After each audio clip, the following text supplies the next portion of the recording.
बोले श्री रामचंद्र भगवान की जय। श्री राम जय राम, श्री राम जय राम।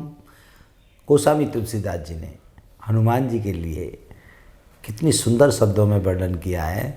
सब पर राम तपस्वी राजा, सब पर राम तपस्वी राजा, तिनके काज सकल तुम साजा, और मनोरथ जो कोई लावे, सोई अमित जीवन फल पावे। जीवन के हर फल, जीवन के हर आनंद को यदि आप प्राप्त कर सकते हैं तो मात्र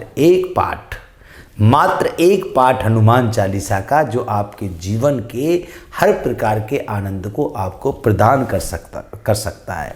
सब पर राम तपस्वी राजा, क्योंकि जितनी भी तपस्या है, उस तपस्या का जो मूल है, उस तपस्या का जो केंद्र है, वो भगवान श्री राम है। क्योंकि भगवान शंकर ने भी कहा है और भगवान राम ने भी कहा है, शिव द्रोही मम दास कहावा, वो नर मोह सपने नो भावा। भगवान राम कहते हैं, यदि कोई भगवान शंकर का द्रोही है और वो मेरा तप करे तो मैं उसे प्राप्त नहीं होता।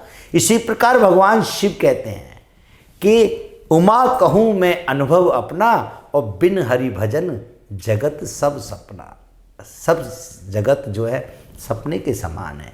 तो दोनों एक दूसरे की तपस्या को प्रमाणित करते हैं। सब सुख सब पर राम तपस्वी राजा, और तिनके काज सकल तुम साजा।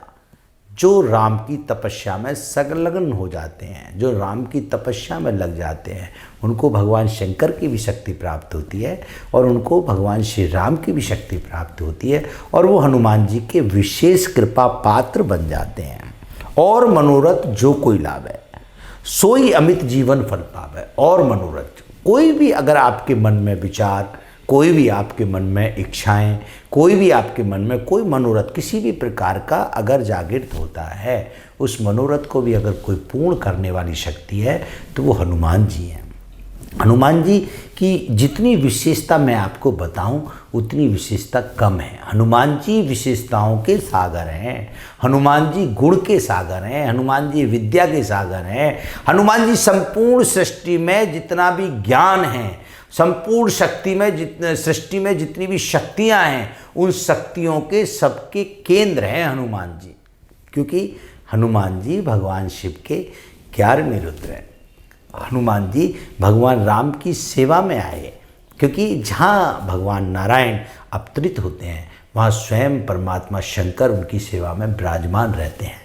तो हनुमान जी संपूर्ण सृष्टि में जितनी भी शक्तियां हैं, उन सभी शक्तियों के केंद्र हैं। इसलिए सोई अमित जीवन फल पावे। जीवन के अमित से अमित, अच्छे से अच्छे फल को प्राप्त करने का मात्र एक माध्यम है, वो है श्री हनुमान जी। तो केवल आप हनुमान चालीसा का पाठ करें।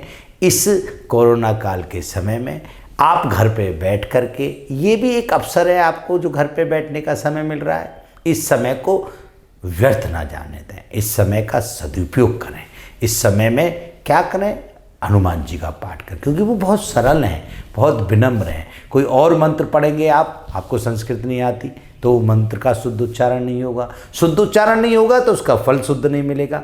हनुमान चालीसा एक ऐसी शुद्ध हिंदी है जिसको एक अज्ञानी से अज्ञानी व्यक्ति भी पढ़ सकता है और ज्ञानी से ज्ञानी व्यक्ति भी पढ़ सकता है, और दोनों को पढ़ने का फल बराबर, दोनों को पढ़ने का फल बराबर। अगर अज्ञानी ने पढ़ा उसको भी वही फल मिला, और ज्ञानी ने पढ़ा उसको भी वही फल मिला। इसलिए सभी फल आपको प्राप्त करने के लिए केवल हनुमान जी का जाप करना चाहिए और हनुमान चालीसा का पाठ करना चाहिए। तो बोलिए श्री रामचंद्र भगवान की जय।